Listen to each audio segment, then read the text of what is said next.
taxa de transmissão da Covid-19 permanece abaixo de 1 e o número de casos segue estável. Governo do Estado reajusta programa do leite.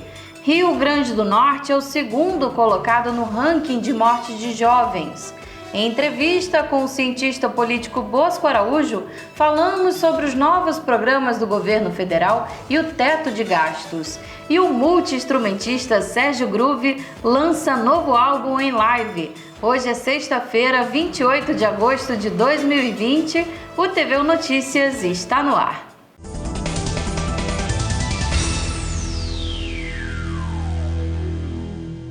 Os dados da Covid aqui no estado, apresentados na coletiva de imprensa de hoje, mostram que a taxa de transmissibilidade, o RT, continua abaixo de 1 e que os números da doença seguem estáveis.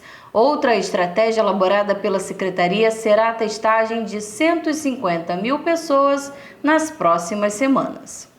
Os dados divulgados da Covid-19 aqui no estado, na coletiva de imprensa de hoje, mostram que atualmente o Rio Grande do Norte possui 61.211 casos confirmados, 25.960 casos suspeitos e 112.708 descartados. Já os óbitos somam 2.224, sendo um nas últimas 24 horas e 234 em investigação. De acordo com Samara Dantas, coordenadora e articuladora das redes de atenção à saúde da CESAP, a taxa de transmissibilidade da Covid no estado segue abaixo de 1, o que é considerado satisfatório. O Rio Grande do Norte ainda apresenta uma faixa satisfatória de taxa de transmissibilidade. Ainda permanecemos positivamente com o indicador abaixo de 1, que é o satisfatório, e em todas as regiões de saúde apresentamos queda tanto na incidência como na taxa de mortalidade. Essa queda ela está até o presente momento sustentada. Nos próximos dias, a CESAP, em parceria com o LACEN, vai fazer a testagem da Covid em 150 mil pessoas consideradas grupos de risco e que estão na linha de frente da pandemia. Nos próximos dias serão testados aproximadamente em torno de 150 mil pessoas, em 3 blocos de 50 mil. Dentre essas pessoas que estão elencadas na portaria como prioritária, temos servidores do Estado, temos crianças hospitalizadas de 0 a 19 anos, ainda temos feirantes, motoristas de aplicativo, motoristas de transporte público, entre outras classes laborais que foram elencadas como prioritárias para essa testagem. Em relação à taxa de ocupação dos leitos, no começo da tarde, o estado segue com 41%, uma queda considerável comparado com os meses anteriores. Importante destacar que hoje a taxa de ocupação no estado do Rio Grande do Norte se apresenta relativamente bem baixa quando a gente compara com períodos anteriores. A taxa de ocupação hoje está em 41%. É uma taxa bem baixa, faz muitos meses que a gente não tinha uma taxa nesse nível. Isso é um dado muito positivo. Temos apenas 263 pessoas internadas em leitos Covid, sendo leitos críticos e leitos clínicos. Após 4 anos, o governo do estado reajustou o valor do programa do leite. O repórter Júlio Rocha tem mais informações. Após 4 anos sem correções, o governo do estado anunciou o reajuste de 11% no valor pago aos produtores no programa do Leite Potiguar. O valor pago passou de R$ 2,16 para R$ 2,40. O leite caprino também foi reajustado, de R$ 2,70 para R$ 3,00 por litro produzido. O programa do leite tem investimento mensal de quase 4 milhões e beneficia cerca de 70 mil famílias de todos os municípios do Rio Grande do Norte, integrando as ações de agricultura familiar e da segurança alimentar da população. Na economia agropecuária, a cadeia de produção de leite é a terceira de maior representatividade, ficando atrás apenas da produção de cana-de-açúcar e de camarão. Júlio Rocha para o TVU Notícias. O Atlas da Violência 2020 apontou o Rio Grande do Norte como segundo colocado no ranking de mortes de jovens.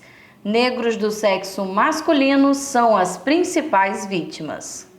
Os dados divulgados ontem pelo Atlas da Violência analisam o número de homicídios entre os anos de 2008 e 2018 em todo o Brasil. Segundo o documento, no ano de 2018, 1.825 pessoas foram mortas de forma violenta no Rio Grande do Norte. Dessas, 1.067 tinham entre 15 e 29 anos. Isso coloca o estado como vice-líder no ranking brasileiro de assassinato de jovens, quando se leva em consideração o número de mortos para cada 100 mil habitantes. O índice do Rio Grande do Norte é mais do que o dobro do índice nacional. Entre os anos de 2008 e 2018, o Rio Grande do Norte teve um crescimento de 155,6% no número de assassinatos. Desde 2011, o estado se mantém com um número superior a 1.000 homicídios por ano, superando a marca dos 2.200 no ano de 2017, quando as brigas entre facções criminosas se intensificaram no estado. Em 2018, o número de assassinatos caiu 17,2% em relação ao ano anterior, mas se manteve como um dos índices mais altos do país. A população negra é a principal vítima da violência no Rio Grande do Norte. Segundo os dados, em 2018, 87% dos mortos por assassinato eram negros. Quando se considera apenas a população feminina, 85,9% delas também eram negras. No Rio Grande do Norte, um negro tem 4 vezes mais chance de ser assassinado. Micleison Costa para o TVU Notícias. O governo federal lançou o programa habitacional Casa Verde e Amarela, que visa substituir o Minha Casa Minha Vida e estuda criar o Renda Brasil no lugar do atual Bolsa Família, além de ampliar o número de beneficiados. A medida implica no aumento de despesas públicas, com o possível descumprimento do teto de gastos. Dentro do próprio governo Bolsonaro, há os defensores e os críticos do descumprimento do teto. Para entender melhor esse impasse, Jorge Silva entrevistou o cientista político Bosco Araújo. O lançamento desses programas vai provocar o aumento nas contas públicas, o que necessitaria o não cumprimento da lei do teto de gastos, que não permite que os gastos públicos cresçam mais do que a inflação do ano anterior, até 2037. Os economistas mais liberais e o mercado financeiro já criticam esse não cumprimento do teto. Diante desse cenário, o atual presidente Bolsonaro viu a sua popularidade crescer, e especialistas acreditam que o pagamento do auxílio emergencial seja um dos motivos. Mas, em contrapartida, o ministro da Economia, Paulo Guedes, montou um time de liberais e privatistas que defendem a manutenção do teto de gastos.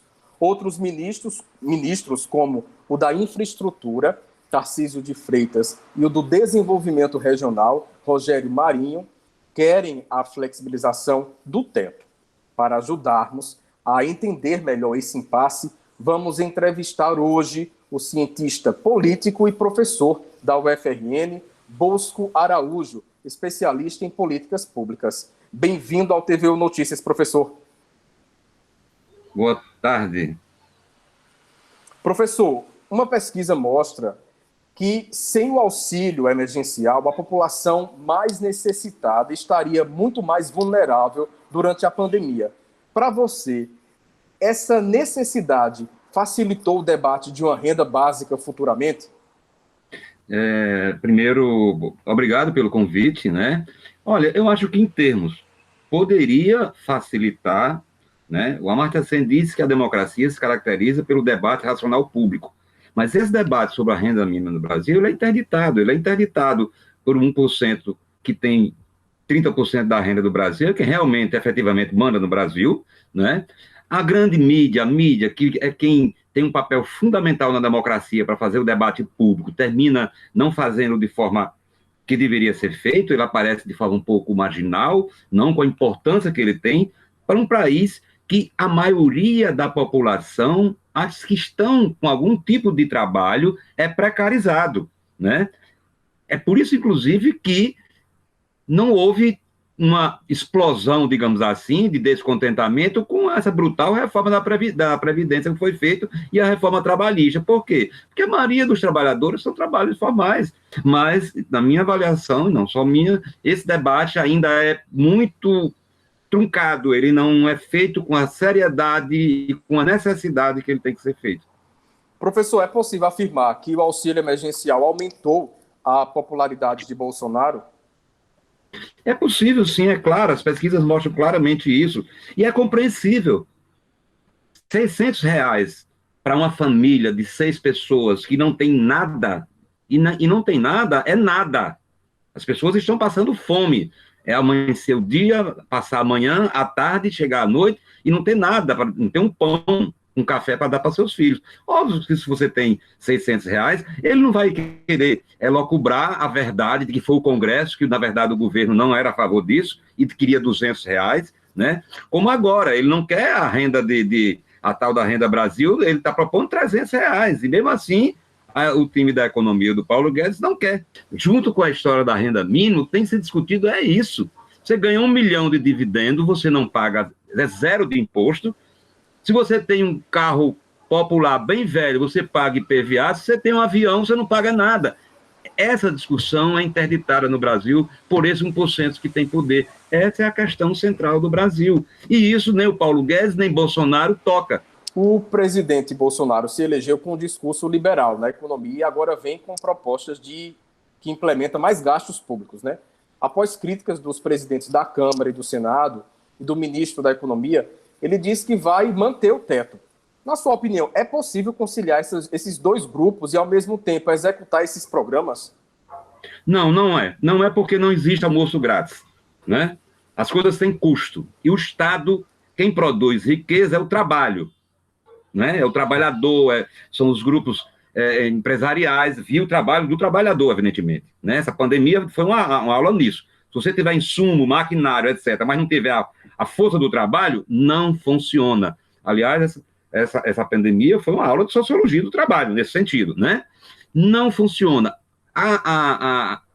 O presidente Bolsonaro votou a favor dessa coisa aberrante que foi o teto de gasto. O teto de gasto é para não gastar em saúde, é para não gastar em educação, é para não tirar nada desse 1%. Esse é o debate que a sociedade tem. Não tem nada a ver com radicalismo isso. Professor, por que o Brasil, em cada governo, tenta criar um programa para chamar de seu? Tem duas coisas. Primeiro, porque você tem políticas de governo e políticas de Estado. Por exemplo, o Fundeb agora passou a ser uma política de Estado. Está na Constituição, né? Inclusive parabéns ao Congresso. A gente vive falando mal dos políticos, etc., e atira no lugar errado, porque ao invés de fazer a crítica de algumas posturas conservadoras, dessa subserviência e aos interesses do 1%, né? Fica falando de forma geral e isso termina atingindo a democracia. É isso que a gente está vivendo no Brasil, inclusive, né? O Congresso garantiu auxílio emergencial contra a vontade, inclusive, do presidente. Agora é que ele se convenceu que é bacana para ter popularidade, não é verdade? O Congresso, por exemplo, garantiu contra também a atuação do governo o Fundeb e o seu aumento. Então, é uma política de Estado. Entra governo, sai governo, essa política não vai ser mexida, porque só pode ser mexida se, né, desconstruída se você tiver uma emenda constitucional com 2/3 para poder ser aprovada, né? Agora, uma série de políticas, elas não são políticas de Estado, elas são políticas de governo, né? Se a gente pegar, começou como Bolsa Escola com o governo Fernando Henrique Cardoso, aí chega o presidente Lula, dá um outro perfil, amplia Bolsa Família, né? E agora o presidente Bolsonaro não amplia, muda de nome, né? E amplia um pouco o recurso, que essa ampliação de recurso é para cobrir inflação, né, do período, não tem nada de muita novidade, né, de chegar para 270 e ainda é uma miséria, né, mas acaba com outros programas que são fundamentais, é uma coisa perversa. Farmácia popular, por exemplo, as pessoas não têm dinheiro para hipertensão, para diabetes, a maioria da população. E aí eu tiro da farmácia popular e tal. Aí eu tiro, né, o salário família, que é 30, 50, 60 reais, né, de alguém que já ganha um salário mínimo, para ampliar R$100 no. Você, na verdade, reformula E nesse caso aí, se continuar com essa perspectiva que se aponta, é a pior reformulação possível. É porque se trata de políticas de governo. Então, cada governo que assume tenta dar, digamos assim, a sua marca. E tem a questão, evidentemente, política, né, de apagar a memória do adversário. Conversamos com o cientista político e professor da UFRN, Bosco Araújo. Obrigado pela entrevista, professor. Eu que agradeço, e parabéns à TVU, a primeira TV do Rio Grande do Norte, uma TV pública, e que tem um trabalho importante, um compromisso importante com a democracia. Com um repertório nordestino pra lá de ritmado e criativo, o multi-instrumentista potiguar Sérgio Groove apresenta seu 14º trabalho amanhã, durante uma transmissão ao vivo pelas redes sociais. Baião de Todos é o novo show em ritmo nordestino do já renomado contrabaixista e multi-instrumentista potiguar Sérgio Groove. No repertório, Sérgio também prestigia vários outros compositores que influenciaram gerações e mantém viva a música nordestina. Composições de nomes como Sivuca, Gilberto Gil, Dominguinhos e Luiz Gonzaga são representadas pelo contrabaixista de forma original através de suas próprias técnicas. Sábado, dia 29, às 16 horas, no meu canal do YouTube, eu estarei lançando o meu novo trabalho intitulado de Baião de Todos. Eu contarei com gigantes da música potiguar, meu amigo Jubileu Filho na guitarra, Darlan Marley na bateria, Ozzy Cavalcante, saxofone e trompete e Lipe Guedes na sanfona. Vou estar trabalhando em cima de um repertório, desse show novo, de um repertório baseado nas coisas do Nordeste, shot, baião, coisa brazuca, samba, composições cantadas, música instrumental. Vai ser assim um show com muita energia, tenho certeza que todos vocês vão vibrar junto com a gente. O show será transmitido ao vivo pelo canal do YouTube de Sérgio Groove. Como forma de colaborar financeiramente com os músicos, também haverá uma vaquinha online. Nós estamos também trabalhando com uma vaquinha online, onde a gente quer fazer toda essa cadeia produtiva também, trabalhar, e seguimos trabalhando dessa forma que está acontecendo, através de lives, através de shows no canal do YouTube, essas coisas que estão fazendo a gente se conectar nesse momento. Então fique esperto, participa da vaquinha, terá vários sorteios durante a live, só quem estará na live que vai poder saber como participa desses sorteios, tá bom? A gente conta com a presença de todos vocês, eu fico muito feliz em compartilhar isso com vocês e que a gente possa se encontrar dia 29, próximo sábado, às 16 horas no meu canal do YouTube. O TVU Notícias termina aqui. Enquanto durarem as medidas de isolamento social, você pode conferir todo o conteúdo da TVU que está disponível no nosso canal no YouTube. Tenham uma boa noite e até segunda-feira.